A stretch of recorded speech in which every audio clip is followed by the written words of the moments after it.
አጃይብ ነው እውነት ለመናገር ብዙ ነገር ታዝበናል። ብዙ ነገር ታዝበናል። ስለ ቴዲ አፍሮ ዘፈን አዳነች አበቤ፣ አብይ አህመድ ራሱ አንዳንድ የፕሮቴስታንት ሰባኪ የነበሩ አሁንም በሰባኪነት ደረጃ ያሉ ዛር እንደያዘቸው ሲለፈልፉ ሰማን። በመቀጠል አዳነች አበቤ በአዲስ አበባ ላይ አወራች። የኦሮሚያ ባለስልጣናት፣ የኦሮሞ አክቲቪስቶች፣ የኦሮሞ ዘፋኞች፣ የኦሮሞ ሕዝብ አላልኩም፣ እዚች ላይ ነጥብ ይደረግልኝ አሉ፣ ለፈለፉ፣ ያሉትም በሙሉ አሉ። እውነት ትኩረት የሚሰጣቸው አጥተዋል። ህዝቡ ያውቀዋል። ህዝቡ ያለበትን መከራ ያለበትን ችግር ጠንቅቆ ስለሚረዳ ጨንቋቸዋል። በቃ ይሁን አበዱ። ዛሬ ደግሞ አንድ ኡስታዝ ነኝ የሚል ወሮ በላ ያሲን ኑሩ የሚባል በአደባባይ ወጥቶ ስለ ዘፈን ማብራሪያ ሊሰጠን ፈለገ። በሻሸመኔ በወለጋ ሙስሊሞች ሲጨፈጨፉ ሲታረዱ ድምፁን ከፍ አድርጎ ያልተናገረ፣ በማንነታቸው ሙስሊሞች ተሰደው መድረሻ ያጡትን ያላወራ ዛሬ በአደባባይ ላይ የቴዲ አፍሮን ሙዚቃ ተችቶ ሲናገር ሰማሁት።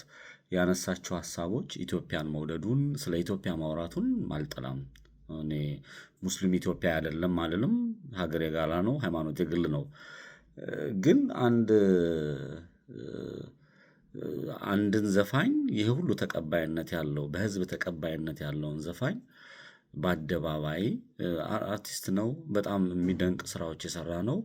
ከኢትዮጵያዊ ማን ነው ከሁለቱ ኢትዮጵያን የገለጻት?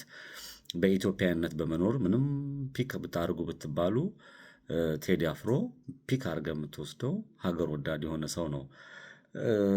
ይሄንን የፖለቲካ ስራውን ሸቀጥ፣ ህሊናውን የሸቀጠ የሃይማኖት መሪነት የሌለው እጅግ በጣም ወንበድ የሆነ ሰው በአደባባይ ወጥቶ የቴዲ አፍሮን ዘፈን ለመተቸት የሄደበትን አንድ ትዝታው ሳሙኤል የሚባልም እንደዚህ የኦሮሞ ወይም ደግሞ የፕሮቴስታንት እምነት ተከታዮች የሆኑትን ብቻ በአጠቃላይ ቴዲ አፍሮ እድሜ ይስጥህ፣ በጣም ብዙ ወሮ በላና ብዙ ወንበዴዎችን በአደባባይ ወጥተሃል።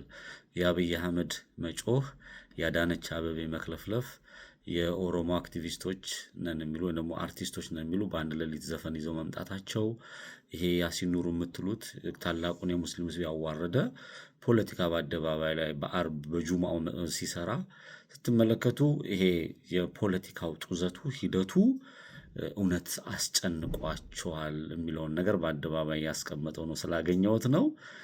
እጅግ በጣም እኔ ስቄበታለሁ። ምክንያቱም በርከት ያሉ ንጹሐን ሲገደሉ ሲጨፈጭፉ አንድም ቀን አስተያየት ሲሰጥ ስላላየሁት ማለት ነው።